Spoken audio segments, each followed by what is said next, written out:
Actualidad Radio, la información nunca sonó tan bien.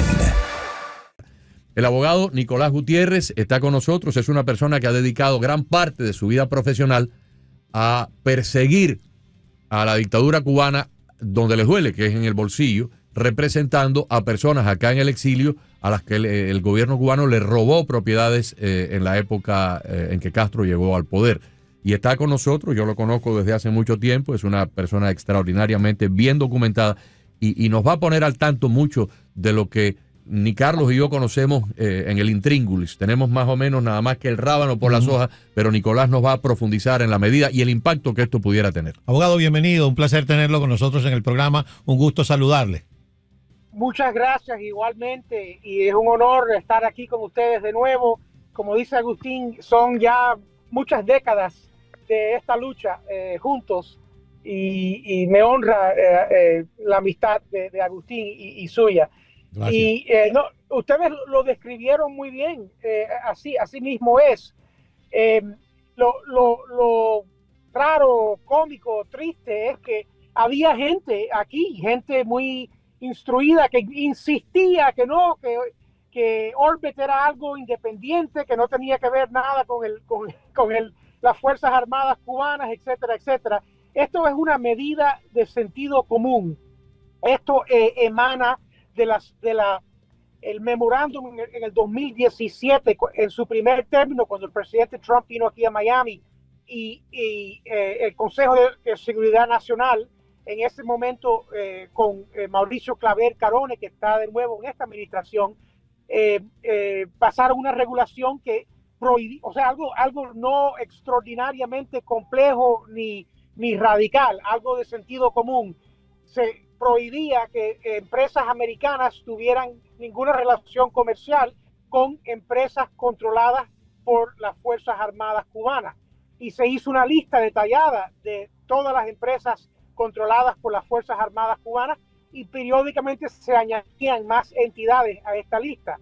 Ahora se ha añadido Orbit y es claro, el presidente Biden en sus últimos días, hace aproximadamente 2 semanas, él reversó este memorándum del 2017, o sea, permitiendo que empresas americanas hicieran negocios con agencias de las Fuerzas Armadas cubanas. Increíblemente,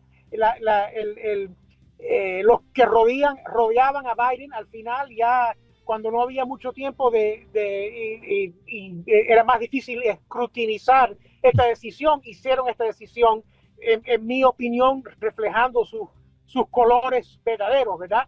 Y lo que ha hecho el presidente Trump ahora es reversado esta decisión de Biden y específicamente han añadido a Orbit porque, como Agustín bien explicó, las Fuerzas Armadas cubanas, que se han apoderado de gran parte de la economía cubana, se han acostumbrado a coger su tajada de el dinero que familiares en el exilio mandan a sus queridos de la isla. Como dice Agustín, se ha especializado en lucrar del sufrimiento del pueblo de Cuba, sufrimientos causados por ellos, separaciones causados por ellos, y entonces ahora en la más grotesca ironía de la vida, el pueblo de Cuba, para ayudar a sus familiares en Cuba de recuperarse de los efectos de la opresión castrista, tiene que pagarle a los mismos opresores castristas un porcentaje de los fondos que están enviando. O sea, es increíble, pero cierto. Y desde ahora en adelante eso se ha frenado, gracias a Dios, y esperamos otras medidas más fuertes de esta administración. Tenemos un buen equipo con Marco Rubio, con Mauricio Claver Carone, con los varios embajadores cubanos americanos que se han nombrado a España, Argentina.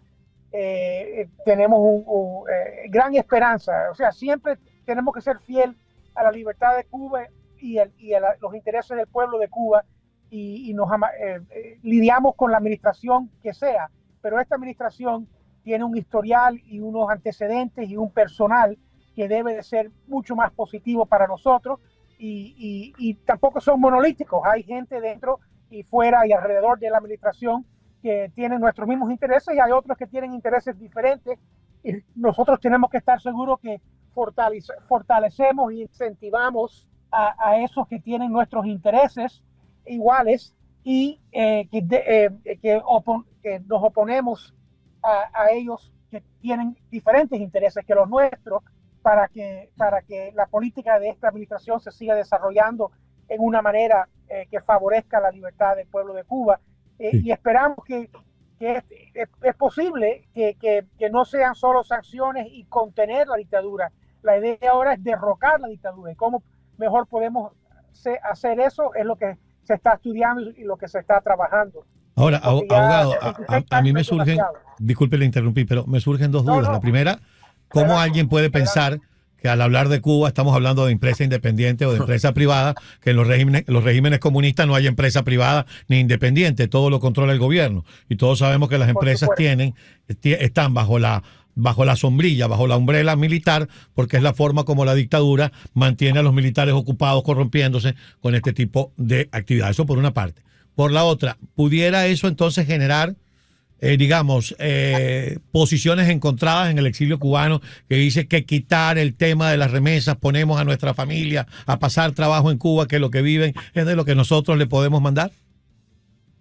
Bueno, ciertamente eso siempre ha sido un tema delicado en el exilio y obviamente los que han llegado más recientemente y tienen por lo tanto más vínculos con familiares allá son los que sufren más cuando se prohíben esas remesas o se limitan. Esto ha ocurrido antes, durante la administración del presidente Bush, se limitaron significativamente las remesas y después se aumentaron. Entendemos que es muy duro no ayudar a tu abuela o a tu madre en Cuba y eso es perfectamente entendible, pero también tenemos que entender que en este momento, dado el fracaso del comunismo, dado que han hecho a Cuba en una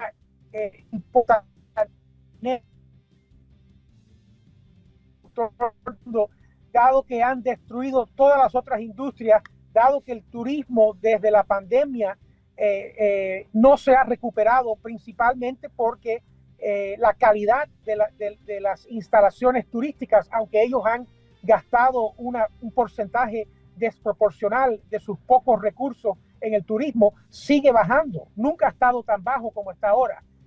Lo único que queda es la remesa. Las remesas también han bajado hasta cierto punto por las dificultades económicas en el exilio, etcétera. Y yo creo que gente también están enviando quizás más paquetes y no tanto dinero, o están empleando a mulas también, dado que el régimen se queda con un porcentaje importante de esas remesas. Entonces, tenemos que entender que es delicado y es un balance que hay que analizar, pero lo que está sosteniendo al régimen, la mucha cacareada mafia de Miami, es la que está salvando y manteniendo a flote a la revolución. También sabemos que se han ido casi 2 millones de cubanos en los últimos 3 años. O sea, la población de Cuba ya no son 11 millones y medio, ahora son 8.8 o algo por el estilo. Eso es una caída precipitosa, insólita, que nunca se había visto antes. Y todo es por el fracaso del régimen. Claro, ellos quizás lo ven como una manera de salirse de tener que mantener más bocas, ¿verdad? Ellos ven todo, obviamente, fríamente y cínicamente. Pero bueno, la idea es que hay que apoyar esta administración, hay que apretarse el cinturón para reducir las remesas. El exposé que hizo el Miami Herald recientemente, demostrando que las Fuerzas Armadas cubanas tienen miles de millones en cuentas de ultramar, mientras el pueblo de Cuba se está muriendo de hambre, fue muy interesante, y yo creo que incluyó también filtraciones de información de alto nivel desde dentro del régimen, lo cual no lo habíamos visto en mucho tiempo, y puede ser una señal interesante que quizás las cosas se están descomponiendo para el régimen mucho más rápido que lo que muchos en el exilio se imaginan. Déjeme explicarle, Nicolás, a Carlos y a algunas personas que no son cubanas. Tenemos un enorme auditorio de personas que no son cubanas. ¿Qué hizo Castro cuando en la década de los 80, alrededor del 80, 88, 90, tal vez 92, no recuerdo exactamente en qué momento Fidel anunció que Cuba iba a un proceso de dolarización? Bueno, los cubanos mandaban las remesas terminaban en agencias de la dictadura cubana y le daban al cubano un papelito como si fuera un billete de monopolio. Y con ese papelito entonces esa persona iba a una tienda especializada y podía comprar productos. Cuba en su momento tuvo 3 o 4 unidades monetarias en circulación. Tenían el dólar, tenían el peso cubano, el peso ese que llevaba la foto de Antonio Maceo y de los combatientes que lucharon contra España, y luego había una cosa que se llamaba ¿cómo se era? El CUC, creo que CUC también. Sí, el CUC. El CUC era como una especie de papelito de monopolio, con un equivalente. En algunos momentos llegaron a quedarse hasta casi con un 20% de comisión. Aquí hay miles y miles y miles de centroamericanos que le mandan remesas a sus parientes en Guatemala, en El Salvador, en Honduras, en México. Y el gobierno de esos países no se queda con nada. 2 o 3 veces al año a mi esposa le toca mandar, no sé, 50, 100 dólares para un antibiótico, para una cirugía a alguien en la República Dominicana. La totalidad del dinero va al destinatario. El gobierno dominicano no se queda, no se roba nada por el camino. Y pudiera ser que la empresa de envío le cobre 2, 3, No, la empresa de envío, por el vamos envío. a suponer, tú le vas a mandar a una tía tuya en Puerto Plata para una cirugía de un dedo, le vas a mandar $200 y la empresa de envío te cobra $5, Así por ejemplo, es, claro. $7. Pero los $200 van al Llegan destinatario. directo a la señora que lo recibe. La dictadura cubana es el único país ladrón del hemisferio, no sé allá en África, en otros lugares, pero del hemisferio, es el único país ladrón que se apropia de parte del dinero. ¿Y para qué? Bueno, para comprar gases lacrimógenos para reprimir la población, armamento para las guerrillas. Eso es lo que ha hecho toda la vida. Y durante los años 90, alrededor de 95, 98, 99, la revista Forbes publicó un artículo donde se exponían cómo cajas de madera llenas de dólares, de billetes en efectivo, eran llevadas a Suiza en aviones de cubana de aviación, llegaban a Europa para ser depositadas en las cuentas bancarias de la familia Castro. La revista Forbes estableció que los Castro tenían, no sé si eran 2 o 3 mil millones de dólares depositados en bancos europeos. Y Nicolás de eso maneja mucho más que yo la estadística, porque él se ha dedicado toda su vida a combatirlos a través de donde les duele. Así es, así mismo es, Agustín. Incluso la tesorería americana llegó a imponer multas multibillonarias contra bancos suizos como UBS, que estaban circunventando las regulaciones bancarias del embargo norteamericano para ayudar a la dictadura. Société Générale era otra de ellas. O sea, así mismo es.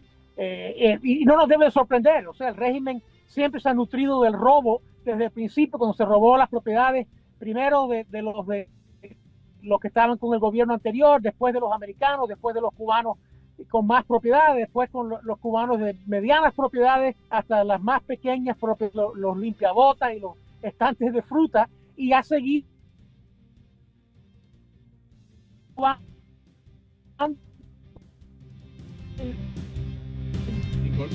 para congraciar a Cuba con otros países, y el gobierno se queda con su salario. O sea, esto no es nuevo ni es único, es típico para la dictadura, y hay que seguir ayudando a esos cubanos valientes dentro de la isla que se están oponiendo a ellas, y a hacer todo lo que se pueda para que los Estados Unidos y otros países, la Unión Europea, terminen de apretarle el cerco a la dictadura y terminen de aislarla como se merece. Perfecto. Nicolás, muchísimas gracias por estar con nosotros.